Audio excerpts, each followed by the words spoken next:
Hello friends, welcome to ప్రభా gaming. వారేవా ఏం match, ఒక అద్భుతం చూసాం. ఎవరైనా మ్యాచ్ లైవ్ మిస్ అయి ఉంటే కనుక చాలా మిస్ అయినట్టే.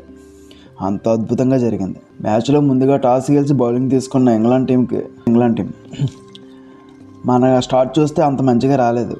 మరొకసారి 2 బౌండరీలు కొట్టి అంతే వేగంగా అవుట్ అయిపోయి వెళ్ళిపోయాడు మన అభిషేక్ శర్మ.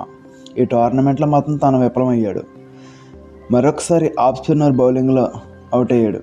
మరొక ఓపెనర్ సంజు శాంసన్ తను ఎదుర్కొన్న 3వ బాల్ని బౌండరీ తరలించి తన ఇన్నింగ్స్ స్టార్ట్ చేశాడు. ఎదుర్కొన్న మరొక బంతికి సెకండ్ బాల్కి సిక్సర్ బాది లాస్ట్ ఇన్నింగ్స్లో ఎక్కడైతే వదిలిపెట్టాడో అక్కడే మళ్ళీ మొదలుపెట్టినట్టుగా మంచి బ్యాటింగ్ చేశాడు. మొదటి ఓవర్ జోఫ్రా ఆర్చర్కి చుక్కలు చూపించాడు సంజు శాంసన్. ముఖ్యంగా 12 పరుగులు పిండుకున్నాడు ఆ ఓవర్లో. సంజు శాంసన్ 89 పరుగులు చేశాడు 42 బంతుల్లో. 8 బౌండరీలతో పాటు 7 సిక్సర్లు ఉన్నాయి తన ఇన్నింగ్స్లో. ఇక రెండవ ఓవర్ ఆడడానికి వచ్చిన విల్ జాక్స్ బౌలింగ్లో 2 బౌండరీలు కొట్టిన అభిషేక్ శర్మ లాస్ట్ బాల్కి భారీ షాట్కి ఎత్తించి అవుట్ అయిపోయాడు. 1 డౌన్లో వచ్చిన ఇషాన్ కిషన్ రెచ్చిపోయి బ్యాటింగ్ చేశాడు. 18 బంతుల్లోనే 39 పరుగులు సాధించాడు. 4 బౌండరీలు 2 సిక్సర్ల సహాయంతో. బ్యాటింగ్ ఆర్డర్లో ప్రమోషన్ తీసుకుని ముందుగా వచ్చిన శివం దూబే తనదైన శైలిలో బ్యాటింగ్ చేశాడు. ముఖ్యంగా స్పిన్నర్లను టార్గెట్ చేస్తూ మంచి బ్యాటింగ్ చేశాడు. 25 బంతుల్లోనే 43 పరుగులు సాధించాడు. 1 బౌండరీ 4 సిక్సర్ల సహాయంతో. సూర్య తొందరగానే అవుట్ అయిన హార్దిక్ పాండ్యా తిలక్ వర్మతో కలిసి రెచ్చిపోయి బ్యాటింగ్ చేశారు. హార్దిక్ పాండ్యా ముఖ్యంగా 12 బంతుల్లోనే 27 పరుగులు, 3 ఫోర్లు 2 సిక్సర్లు బాదాడు. తిలక్ వర్మ కూడా లాస్ట్ 2 ఇన్నింగ్స్లో కూడా ఎలా హిట్టింగ్ చేశాడు. ఈ మ్యాచ్లో కూడా చాలా భారీ సిక్సర్లు బాదాడు. ముఖ్యంగా 7 బంతుల్లోనే 21 పరుగులు సాధించాడు. 3 సిక్సర్లు బాదాడు. మన టీం స్కోర్ 253 పరుగులు చేరుకోవడంలో వీళ్ళిద్దరూ ఆఖరిలో భారీ షాట్లు ఎంతో దోహదపడ్డాయి.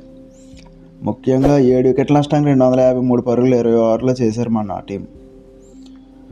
మొదటి వికెట్కి మన వాళ్ళు 12 బంతుల్లోనే 20 పరుగులు పార్ట్నర్షిప్ చేశారు.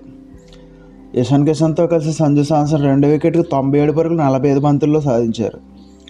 3 వికెట్కి కూడా అలాగే హార్దిక్ పాండ్యాతో 43 పరుగులు, 4 వికెట్కి 15 బంతుల్లో 30 పరుగులు, 5 వికెట్కి 11 బంతుల్లో 22 పరుగులు. ఆఖరిలో తిలక్ వర్మ 8 బంతుల్లోనే 24 పరుగులు హార్దిక్ పాండ్యాతో కలిసి పార్ట్నర్షిప్ చేశారు. ఇక 254 పరుగులు టార్గెట్తో బ్యాటింగ్ దిగిన ఇంగ్లాండ్ టీంకి ఓపెనర్ పిల్సాడ్ తొందరగానే అవుట్ అయ్యాడు. మొదటి ఓవర్ని ఎదుర్కొన్న బట్లర్ బౌండరీతో ఇన్నింగ్స్ స్టార్ట్ చేశాడు. సాల్ట్ కూడా ఆ ఓవర్లోనే 2 బౌండరీలు కొట్టాడు. 2వ ఓవర్ బౌలింగ్కి వచ్చిన హార్దిక్ పాండ్యా అద్భుతమైన బౌలింగ్ చేశాడు. ముఖ్యంగా విత్తెమ్మకుండా సోయర్మాన్స్ యార్కర్స్ తనదైన సీమ్ బౌలింగ్తో బ్యాట్స్మెన్ని గెస్లో ఉంచాడు. అలాగే ఆఖరి బాల్కి పిల్సాల్ట్ వికెట్ కూడా తీశాడు. 1 డౌన్లో బ్యాటింగ్ వచ్చిన కెప్టెన్ హ్యారీ బ్రూక్ని బుమ్రా ఒక స్లోయర్ 1తో చాలా తెలివైన బంతితో అవుట్ చేశాడు. ముఖ్యంగా ఈ 2 క్యాచ్లు అక్షర్ పటేల్ తీసుకున్నాడు. అదే కాదు, బౌండరీ లైన్లో లాస్ట్లో కూడా ఒక అద్భుతమైన క్యాచ్ అందుకున్నాడు మన అక్షర్ పటేల్. ఈ మ్యాచ్లో అప్ టు ద మార్క్ కనిపించాడు ఫీల్డింగ్లో. తర్వాత బ్యాటింగ్ వచ్చిన జాకబ్ బెత్తెల్ రెచ్చిపోయి బ్యాటింగ్ చేశాడు. ముఖ్యంగా బెత్తెల్ 48 బంతుల్లోనూ 105 పరుగులు సాధించి 7 భారీ సిక్సర్లు 8 బౌండరీలతో ఆఖరి వరకు నిలబడి మనకు చెమటలు పట్టించాడు. మనతో పాటు మన టీం తనతో పాటు తన టామ్ బ్యాంటన్ 5 బంతుల్లోనే 17 పరుగులు, 1 ఫోర్ 2 సిక్సర్లు బాదాడు. విల్ జాక్స్ 20 బంతుల్లోనే 35 పరుగులు, 4 ఫోర్లు 2 సిక్సర్లు, శామ్ కర్న్ 18 పరుగులతో చేశారు.